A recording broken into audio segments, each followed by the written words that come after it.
महाबली हनुमान कलयुग के जीवित देवता कहलाते हैं। इन्हें दसों दिशाओं, आकाश और पाताल का रक्षाकर्ता कहा जाता है।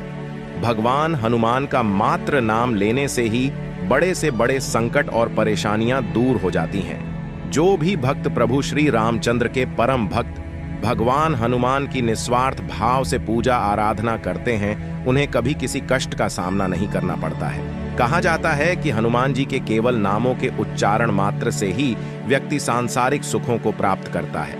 हनुमान को बजरंगबली, अंजनी पुत्र, पवन पुत्र, राम भक्त जैसे अनेकों नामों से जाना जाता है।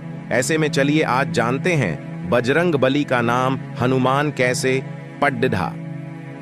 पौराणिक कथाओं के अनुसार हनुमान जी का नाम बचपन में मारुति था। एक दिन मारुति नंदन अपनी निद्रा से जागे और उन्हें तीव्र भूख लग गई।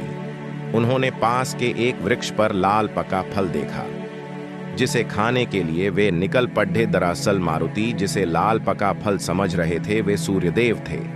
वह अमावस्या का दिन था और राहु सूर्य को ग्रहण लगाने वाले थे, लेकिन वे सूर्य को ग्रहण लगा पाते उससे पहले ही हनुमान जी ने सूर्य को निगल लिया।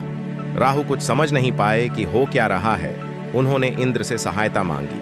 इंद्रदेव के बार बार आग्रह करने पर जब हनुमान जी ने सूर्यदेव को मुक्त नहीं किया, तो इंद्र ने वज्र से उनके मुख पर प्रहार किया, जिससे सूर्यदेव मुक्त हुए।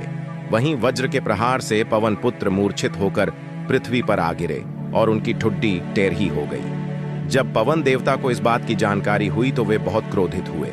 उन्होंने अपनी शक्ति से पूरे संसार में वायु के प्रवाह को रोक दिया, जिसके परिणाम स्वरूप पृथ्वी पर जीवों में त्राही त्राही मच उठी। इस विनाश को रोकने के लिए सारे देवगण पवन देव से आग्रह करने पहुंचे कि वे अपने क्रोध को त्याग पृथ्वी पर प्राणवायु का प्रवाह करें। सभी देवताओं ने पवन देव की प्रसन्नता के लिए बाल हनुमान को पहले जैसा कर दिया और साथ ही बहुत सारे वरदान भी दिए।